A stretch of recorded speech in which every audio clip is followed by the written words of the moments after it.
that, you know, you're a guest in hip hop, and it's just like, and I so appreciate the way you just broke that down. Where do Latinos stand? Where do Latinos?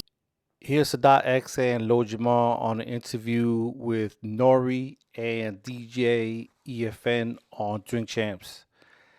DJ EFN asked the question to Lord Jamar, which was, where does Latino stand in hip hop? Check out Lord Jamar's response.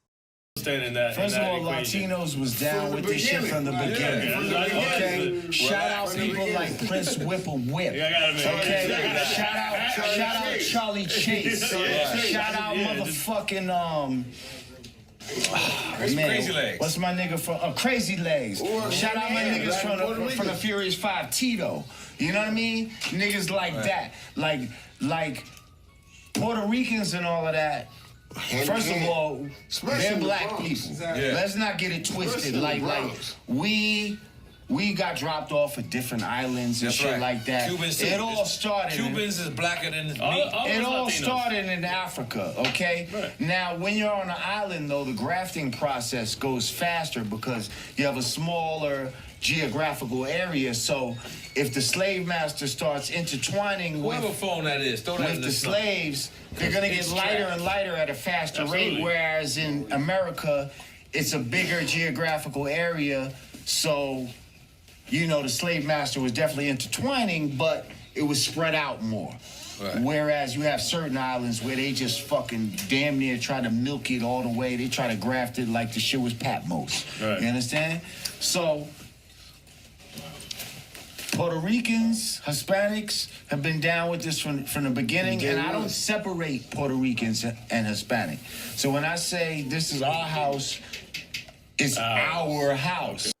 So Lord Jamar just said in this old interview that hip hop is our house, and that our is including Puerto Rican and Black Americans.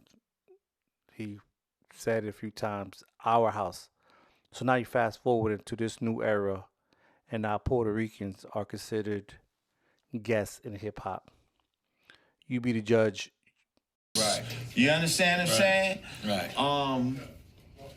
You either black or you white, in my book. You know what I mean? Although there are subdivisions, but at the end of the day, you either black or you're white. A little bit of, you know, a little bit of jealousy might have set in. Like, let's keep it real. Like, you know what I mean? Right.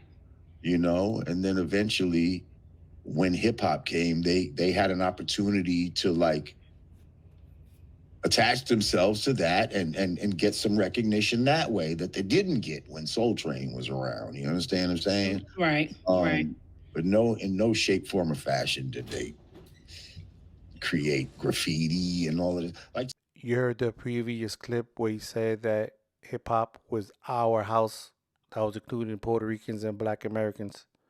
In this clip, his tone has changed. You know, you be the judge. Is he being hypocritical? Does he have a hidden agenda, or is he speaking truth now? You be the judge. Let me know in the comment section. To me, and that's what I'm saying, like I looked up who created the 5 elements of hip hop. It was Africa Bambaataa. Like, I hope it worked. He just decided that there's 5 elements of hip hop. Like, to me, hip hop is the music, and it's also, you know, when they say it's a culture, it's your energy. It's, you know, how you walk, talk, shit like that. But when you, this is how the story gets changed, the narrative gets changed.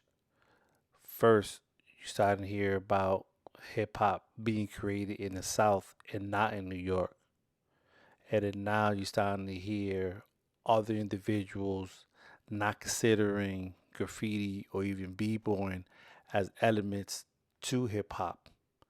Lord Jamar is going down in that path and questioning Bambaataa for selecting those 5 elements. Say break dancing and graffiti, and I wasn't there to, you know, to approve this. Like, you know what I mean? I feel like, man, is he serious with this? A vote? He wasn't over there to approve it. He wasn't there to approve the 5 elements.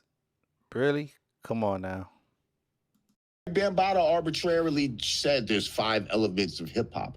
Puerto Ricans, do you feel like they played a part in creating hip hop? Absolutely not. Absolutely not. Were they early? My, how the rhetoric tone has changed. You be the judge, hypocritical, or does he have a hidden agenda? And that's what I'm saying. So you have all these other people.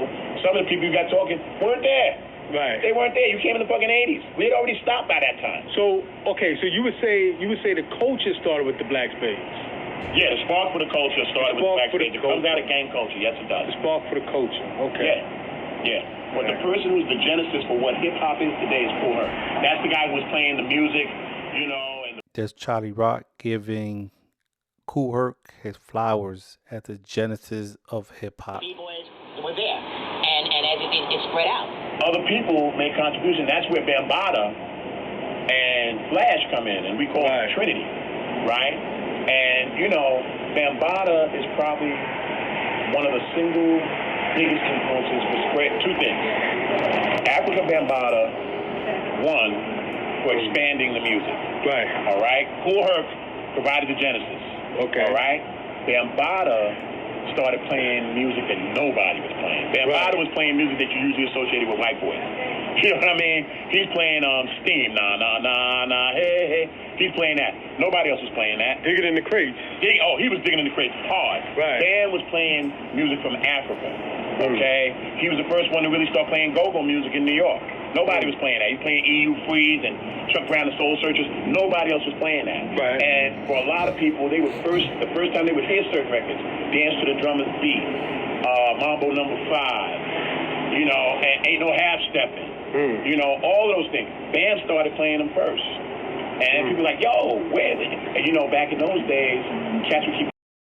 Here you got Charlie Rock giving praises to Africa Bambaataa and what he has done for the culture as a whole and why he's one of the top dogs. They covered labels, so, you know, Right. Herc started that. Okay. You know, Okay. Bam, he put it first because Bam was getting stuff, and people were like, where the hell is he getting these records? And next thing you know, they call him Bam the Master of Records. So that's one of his first major contributions. Right. The second contribution, which is probably even more important, Bam, I think, is the person who is most responsible for spreading the culture worldwide. Right. And for the crossover of the culture. Because Bam and the Zulu Nation. Different races. Right, exactly. Okay. He was really the first to start going down into the village. And this was like early 80s. So he's going down in the village and Danceteria, the Grills. And these are all village clubs. And now down in the village, you have a lot of art, you know, out of villages, it's artsy. So you had all the graffiti writers, because that's when graffiti was starting to be recognized more of an art form. Even before that, they just looked at it as vandals. They messing up trains and shit. Right. But by around 80, they're looking at this as a legitimate art form. And I'm talking about cats who were starting to get paid thousands of dollars for their work. And so this started really coming off in the village with Jean-Michel Basquiat, Keith Haring, all these different people. And one of them, of course, is Bad Five Freddy. And Bambaataa is down there playing music. And so all of a sudden, these cultures started merging. All right? And then you also have these kids, the Rocksteady crew. All right? Come on, let's organize. Let's stop this. Let's put down things. Let's stop attacking each other in the area. Let's stop being niggas and sticks and all that. But you got people today who argue, oh, the Puerto Ricans wasn't there, and this and that. Like the Puerto Rican is so different from you. You know, we don't like you. We use the words black, brown, yellow, red, and white people, but that's truly not our name. You know, what is your nationality?